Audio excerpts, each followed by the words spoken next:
Mayong adlaw mga ka-viewers, diri na punta sa may Ulas Bayadak. Ato na pug i-update din hino ang alignment aning Ulas Bayadak paingon sa Talomo, Davao City Coastal Road, no. So diri siya moagi sa existing na dalan sa Hertrodis og Talomo Road, no. Mo gawas ni siya dito sa may DPWH Davao City Coastal Road sa may Talomo area.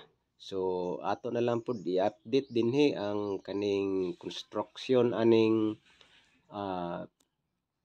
Ulas Bayadak, no. So makita nato diri nga padayon gyapon ang construction bisan og kabalota nga taod-taod na gini siya nga project, no. So ang uban nag-ingon nga dugay kay mahuman, uban maapsa na lang daw sa laing project dinhi sa may CRBC sa may Bukana o kaning sa may Davao Samal Connector Bridge, no. So ayan, ato lang ning balik-balikan diri update kaning Ulas Bayadak dinhi sa may magsugod diri sa may Bukidnon Road, Katalunan Pequeño. So ayan, kung bago pa ka sa akong channel mga ka-viewers, ayaw kalimot pag-subscribe ug paki-like ug paki-share lang po ning video mga ka-viewers para ma-update pud ang uban, og shout out din, no, sa atong solid subscribers ug solid followers, no, sa atong Facebook page ug kini atong lantawon og enjoy watching. Salamat.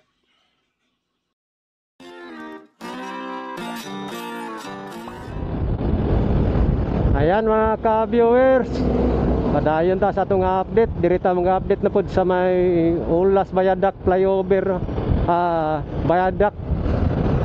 So Bayadak lang ni siya mga ka-viewers. Atong i-update diri kay dugay-dugay na gid ta wala ka update diri. Last update na to diri March pa. So kuha na pud nato bagong update karon mga ka-viewers kani mao na ning kanto sa Ulas, no. Ulas Bayadak, oning dating Ulas traffic light, no. So karon diri na ang construction project diri sa may kuan. So Bayadak mo ning 650 meters, no. So gikan dito sa Katalunan Pequeño, mutabok diri sa may traffic light, padulong dito sa may kaning Talomo Coastal Road, no. Dito exit entry dito. So diri traffic light man dati, asa karon traffic light man gyapon. So nadia tabok ni siya ang Bayadak, so diha tabok ni siya, no. So nanay poste diha, nanay mga pier diha, no. Padulong na dito ang alignment. Okay. So karon mo kuha na tog bagong update diri mga ka-viewers. So gikan nito Katalunan Pequeño dayon diri mag-cross diri sa may kuan, no, Cotabato Road kani dalana padulong man Toril. Then gikan ta sa Buhangin dito sa gikan man ta sa may ma-apply over ng update dayon diri ta. So kuha na tog bagong update diri mga ka-viewers para makita nato, no. So diri makita nagsugod dayon sugdan nato dito ta magsugod sa may Katalunan Pequeño nga side, no. So going ta diri. Okay, let's go. Okay, yan mga ka-viewers, na ato diri sa may side sa Katalunan Pequeño, no, kaning Ulas Bayadak flyover. So morning abutment diri mag-start sa Katalunan Pequeño nga side, Bukidnon Road, no. Davao Bukidnon Road. So morning alignment dito padulong sa may tawid tabok sa may Ulas traffic light. So katong National Highway dia padulong sa Toril, padulong pod sa city proper left side. Then kaning padiretso ding kaning Bayadak padiretso ni dito sa may Talomo Coastal Road, no. So mao ni diri ang purpose ani nga Bayadak. So access dito, approaching dito sa may Talomo Coastal Road. So kung mahuman ni siya nga project mga ka-viewers, ang gikan sa Bukidnon, Cagayan, pwede sila diri moagi diretso Davao Coastal Road no sa Talomo ilahang gawas. So mao ning purpose ani nga Bayadak mga ka-viewers. So ana lang ni siya diretso. So ang gusto mo pa city proper nagya po'y dalan ani pa city proper sa ubos din pa going to Jinsan. So yan atong i-real diri mga ka-viewers atong subayon nga alignment diri sa may Katalunan Pequeño taga Sugod going to may Talomo nga side no.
Alright mga ka-viewers, nakita na nato no, na drone shot na nato diri gikan sa may Katalunan Pequeño nga side no. So morning abutment diri, so drone shot na to padulong didto.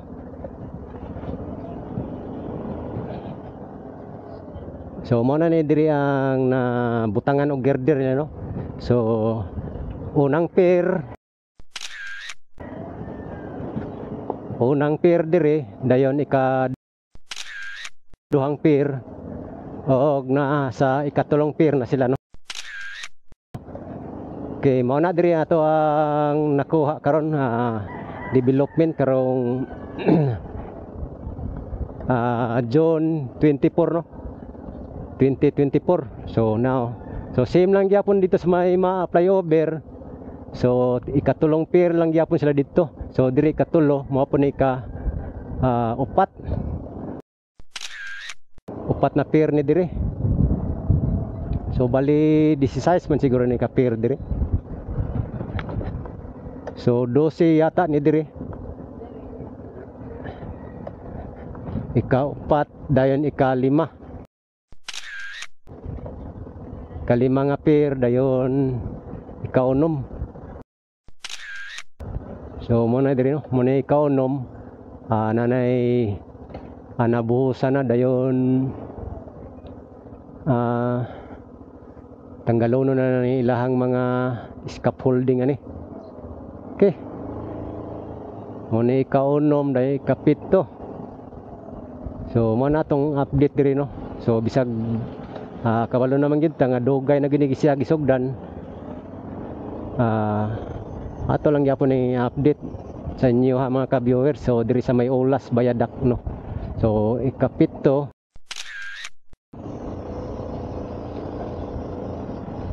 dayon ika-8. So now kita diri mo na ika-8 no. So na may pair cup diri dapita. Ika-8 mo na ika-9. So mo na ika-9 no. So nanagyapoy pair cup ni ika-9 dayon diri sa may ika-10 nga pair foundation. So bakal pa lang, so buhusanan, tawranan pag porma, scaffolding. So nakita dahan tubig no. So mo na ika-9 dayon ang ika-10 diri nga side. Mo din ni diro ika-10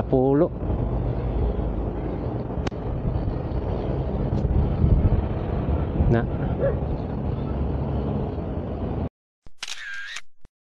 So mo na ning traffic light dire. So going na dito mga ka-viewers no. So diaw ika-10 din ika-11 yata ni dire. Tama ba? Ika-11 ika-12. Okay, tabok na siya no. Di sa may traffic light. So so lapo kayo lang trabaho karon no, kay sigulan wala no. Okay, kanala tong update rin mga ka-viewers, at least na balikan na to no. Bali tulo pud ta ka bulan wala ka update dire. Okay, at least na development bahalag dugay. Sige lang ipuhon ato lang gyapon ng balikan dia. Balikan. Okay, thank you so much mga ka-viewers. O kana lang atong update diri sa may Ulas Bayadak, going to Talomo Coastal Road no. Approaching na dito may Coastal Road. Okay, thank you so much. God bless o amping tang tanan.